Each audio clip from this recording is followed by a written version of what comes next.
Thank you, Mr. Speaker. As the Minister has so eloquently described the process this bill is to follow, I don't need to get into the detail too much, Mr. Speaker, other than to say that I guess the bill is the second leg of the double. The first, the Corrections Amendment Bill, passed into law last month, tidied up a number of matters related to prison management. This bill tidies up a number of matters related to extended supervision and the sentencing and parole reforms of 2007. I want to just very briefly refer to the Select Committee, and I know our Chair Jackie Dean would be very happy to, or would be wanting to thank all who took part in the process, the submitters, the people who helped work through this bill with us, and the cooperation, I think, from all was quite apparent, and from our perspective, a great result, Mr. Speaker, and I have no problem commending this bill to the next step in the House. Thank you, Mr. Speaker. Honourable Phil Goff. Mr. Speaker, the Labor Party supported this bill in its introduction for its first reading. We worked constructively on the bill in the Select Committee, and we're supporting the second reading of this bill. I think what that shows is that when you get substantive legislation, and in this case the legislation is dealing with relatively small changes, but when it's properly thought through substantive legislation that's genuinely motivated to get our justice system and our correction systems to work better, then you'll get unanimity on the Select Committee surrounding it. And I have to say, regretfully, Mr. Speaker, that not all justice legislation is like this. Law and order in this country has for a long time been a political football. It's not like that in every country. Countries like Finland, you actually do get bipartisan approaches, and those bipartisan approaches are based on what works rather than superficial appeals to public emotion about some of the, and they are pretty awful, criminals in our community. And too much of our legislation is simply strong on rhetoric and short on actually having any substance that makes a difference to make people safer. And that's what we should be trying to do in this House, is pass justice and corrections legislation that do make people safer. This legislation was formulated within the Ministry of Justice and the Department of Corrections, not in the National Party Research Unit, so it made it somewhat easier for people looking objectively at the bill to say, yes, this is a piece of legislation worth supporting. Mr. Speaker, the bill amends four pieces of legislation: the Bail Act 2000, the Sentencing Act 2002, the Parole Act 2002 and the Bail Amendment Act of 2011. I actually had the privilege of being the Minister that passed the first three of those pieces of legislation, and they are landmark pieces of legislation. They literally and figuratively brought our justice and our correction system into the 21st century. They modernised it. The work that went into those pieces of legislation was extraordinary. I had a very good Deputy Secretary at that time by the name of Warren Young, who was previously a Professor of Criminology. We consulted widely, we worked hard on the legislation, and that legislation, I'm very proud to say, has stood the test of time. And the Minister of Corrections, I think, acknowledged both in her first and her second reading speeches that, by and large, this legislation has worked well and is administering corrections in the way it should be. And if we look at a correction system that is working better today than it has historically, in part it is because it's got decent legislation to operate under. And having said that, there is always room to make improvements, and what this legislation does is actually introduce, and it describes it as this, minor policy changes to improve the effectiveness and the efficiency of home detention, of community-based sentences and the electronic monitoring regime, and it also makes minor drafting amendments to clarify operational procedures. Mr. Speaker, before I get into just some of the practical things that it does, and I won't go into them in detail because they're not important, I just want to contemplate for a moment the effectiveness of the sentences that we introduced in 2007 of home detention.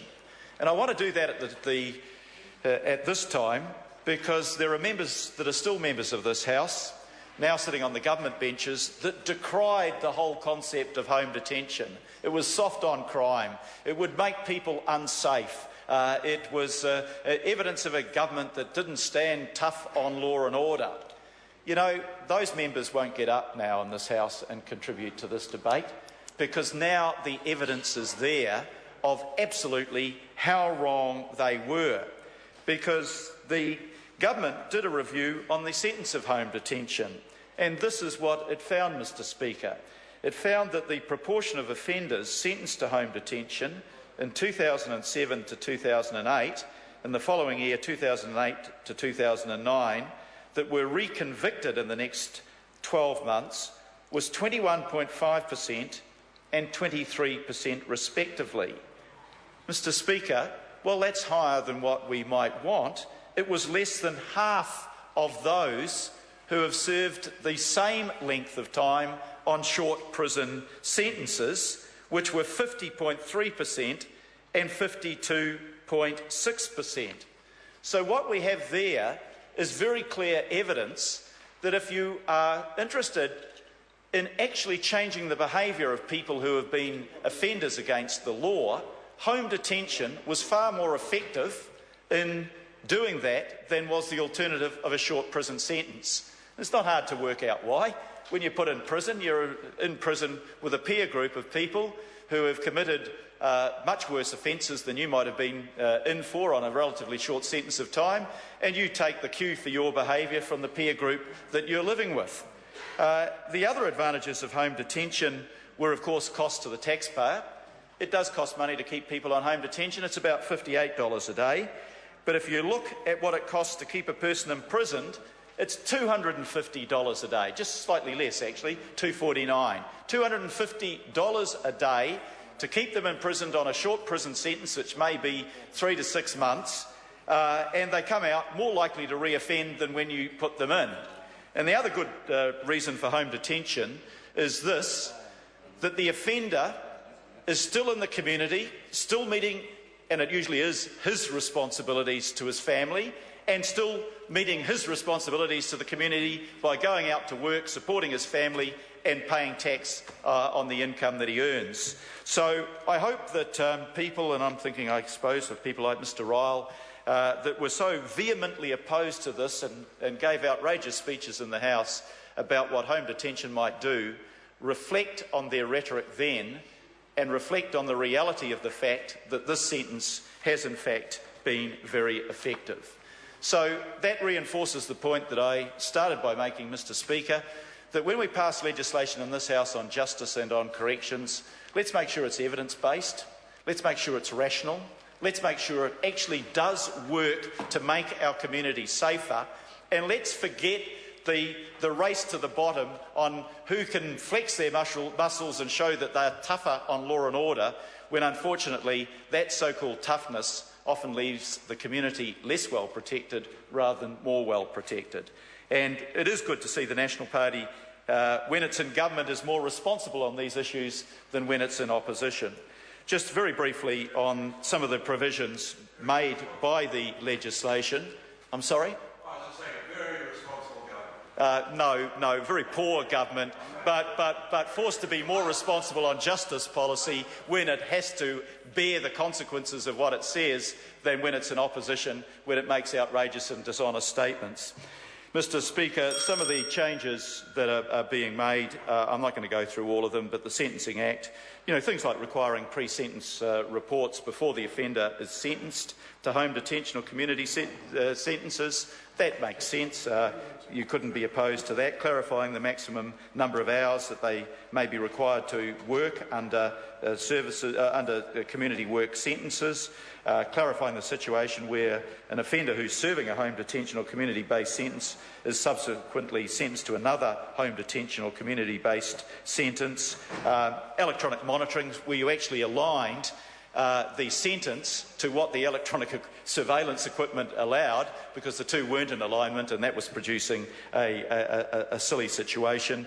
We looked also at some changes that the Minister put forward in her supplementary order paper, with the community magistrates being able to alter or cancel sentences previously imposed by community magistrates, allowing the Chief Executive of the Department of Corrections to approve changes of address for home or community detention, and allowing a probation officer rather than the court to direct that 20% of the community work sentence of at least 80 hours be spent in training in basic work and living skills. They are sensible changes. They have been supported by the opposition on the committee, and we will always support things that are sensible.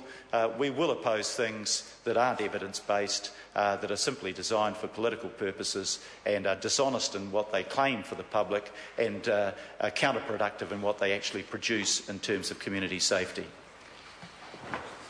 David Clendon. I'm pleased to take a